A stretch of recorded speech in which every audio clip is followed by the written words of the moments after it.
Hey Shelly, this one's for you. So most people think this is just a small hip burn, but what's actually happening is a very specific neuromuscular retraining of the system that actually supports your pelvis.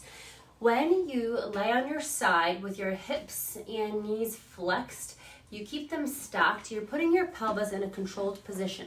That limits compensation and it forces the deep stabilizers of your hip to do the work.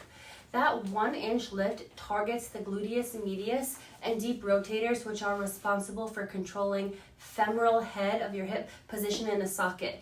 When these muscles are really weak or delayed, the femur glides forward and inward, and that changes the pressure distribution through your pelvis and your pelvic floor.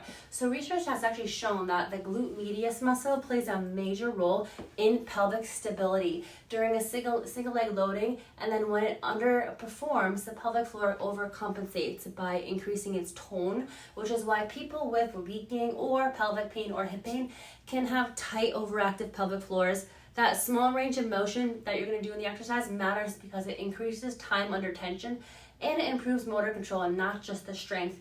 You're training the brain and the body to coordinate stability at a joint level instead of relying on the big global muscles. So the tapping one, the knee to ankle as this reactive component. So that's going to challenge timing and coordination between your hips and core.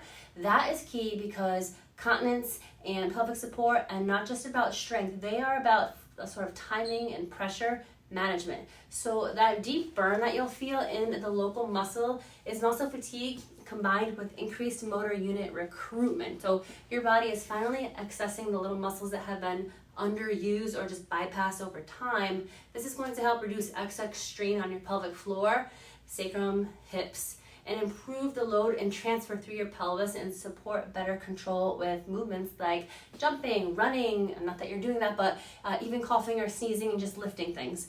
Most people stretch their hips and wonder why nothing changes, but if your pelvis is the foundation, which we know, and your pelvic floor is reacting to everything above and below, then what you're actually needing is controlled strength in very specific ranges. So this hip matrix drill does exactly that.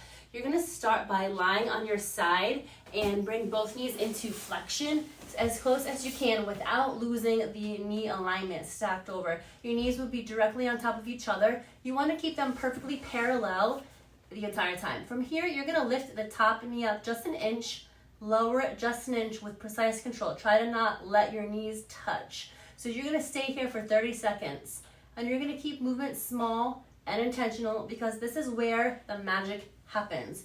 You should start to feel that burn. Then you're going to progress by tapping your knees together and your feet together while maintaining that same stacked position. What you should feel is a deep burn in your hip muscle, and not a sharp pain, but a strong muscular effort that tells you that those stabilizers are finally waking up. And here's the kind of thing, the work that supports your pelvis, takes pressure off your pelvic floor, and actually helps with symptoms like hip pain, bladder symptoms, back tension, sacral pain, is when your hips can actually control the movement instead of just stretching through it. Everything underneath that starts to function differently, and that is where real change starts to happen. So see how small these little movements are? I don't want you to race through it. I want you to be very slow and intentional about it. 30 seconds per exercise.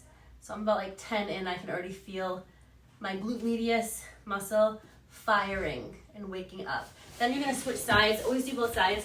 When you get down though, use your outer hand.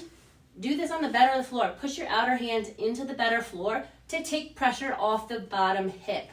You were mentioning that the other day. So push that hand down. You're going to stack knee over knee. Now I could do this if I really tried and wanted to. So if you're just going to go up an inch, get as close as you can. Down an inch, 30 seconds. Tiny little movement. Right in that window there. And once you do that 30 seconds, again, this side, you're going to go knee to foot.